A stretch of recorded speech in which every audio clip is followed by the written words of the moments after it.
we've worked long and hard to find a suitable piece of land in the downtown for a new center.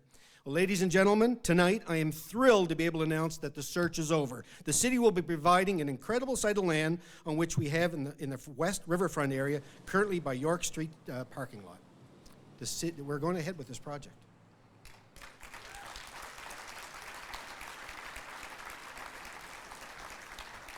This site is not only a great location for an iconic performing arts center, but is also a bold first investment in implementing the city center plan and extending our downtown to our beautiful riverfront.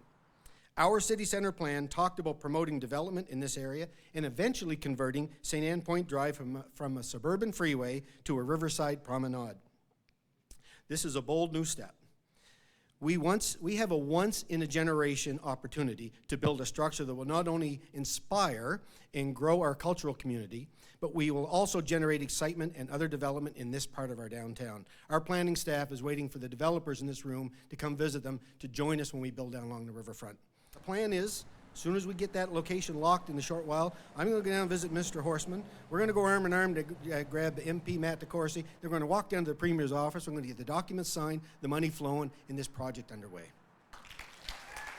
Speaking of development in the downtown, we've already seen some great things happen because of our city center plan, our award-winning action plan for the next 10 to 20 years for our downtown. The private sector already has renewed confidence in our downtown and is already stepping forward. Ross Ventures recently announced their plan for the sexiest building in Fredericton, and other developers are also planning multi-millions of dollars in potential spending.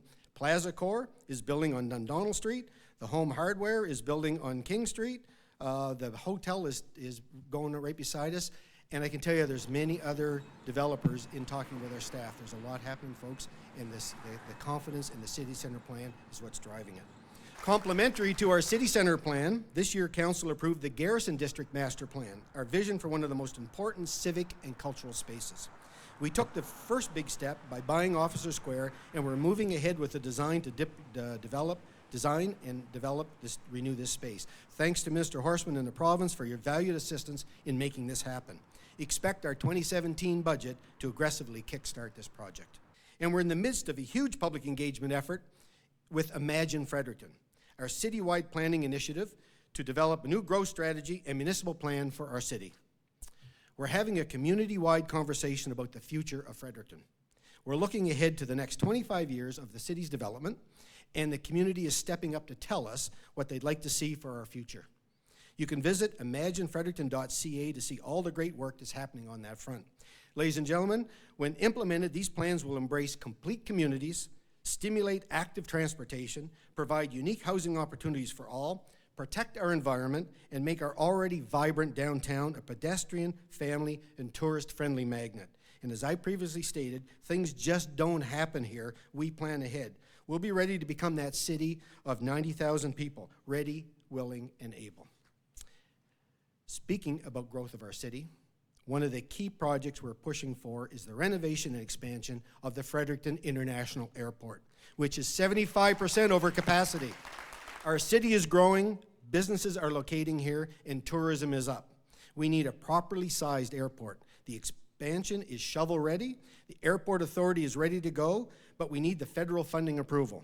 We're continuing to work with our provincial and federal counterparts to get this moving, but we need the federal government to approve the funding. Our MP Matt DeCourcy has been working hard on this file, as is Minister Stephen Horstman. So we will continue to push this file, and I know that Steve and Matt will too. It is simply too important for our economic and tourism growth. For example, because of the Hilton Hotel right next door, the Fredericton Convention Center is aggressively booking conferences for 2018, 19, and 20. They're going to bring thousands of more delegates above what we already have into this city. So they got to come to that airport. We want them to be processed through friendly. We need more air service, and like as I said, it's critical. We're going to keep pushing that file. Now it is time for us to make another type of investment in our city. We are a prosperous city, but not all share in that prosperity. The reasons may be many, but regardless of their situation, they are our citizens, and we cannot turn our back on their plight. We can and must do more. 700 to 800 people experience homelessness in our city every year. Nearly 10% of our households pay more than 50% of their income on shelter. putting them precariously close to potential homelessness. And about 80 of our fellow citizens are chronically homeless. Thank goodness there are so many compassionate individuals and organizations that dedicate their time, energy, and resources to provide a hand up. For example, the Supportive Housing Network, we call it the SUN Committee. Since 2010, this network of 20-some individuals, faith groups, service providers, outreach workers, businesses, and government agencies have helped move 129 largely chronic and episodic homeless individuals into safe homes. They arrange for the necessary furniture, movers, welcome baskets, all the fixings. I chair the local community action group on homelessness, and in 2015 we launched our plan to end chronic homelessness in Fredericton, entitled The Road Home. The goal is that homelessness will no longer be a sustained, enduring experience for anyone in our community within the next decade. The plan is in action, but it needs more support from our caring community and from the city.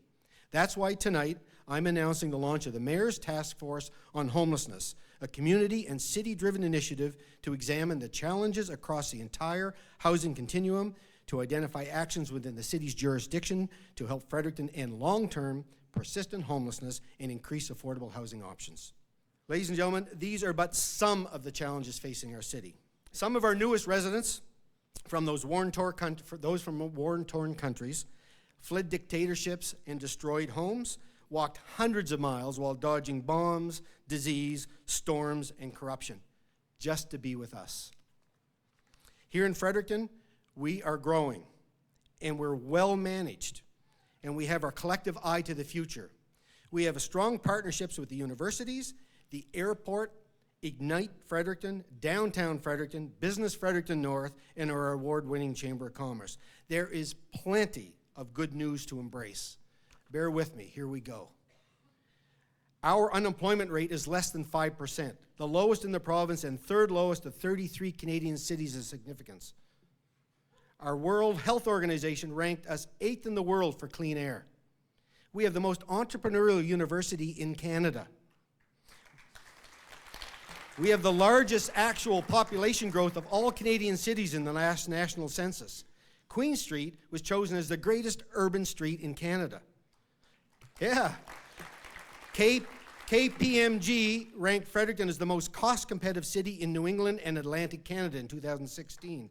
We have twice been chosen one of the most 7 intelligent cities in the world. We were recently identified as one of the top places where millennials are choosing to live in Canada. We lead Eastern Canada last year in tourism and hotel bed growth percentages. We settled the most Syrian refugees per capita of any city in Canada. Group hug for that one, folks. We plant more trees annually in Fredericton than all the other cities in New Brunswick combined. The real GTB growth in Fredericton is stronger than New Brunswick's, and that indeed of Canada's. We have the youngest demographic in the province, the highest per capita percentage of engineering degrees in Canada, and an astonishing 1 business for every 13 people. We are ranked the 2nd best walking city in Canada. We have an engaged, professional, and hard-working city council and staff focused on delivering results for all residents and businesses. We have the top Chamber of Commerce in the nation. Ladies and gentlemen, we have 2,000 hours of sunshine a year.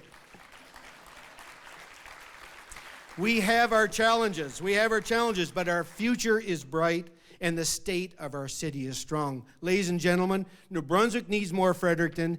Canada needs more Fredericton.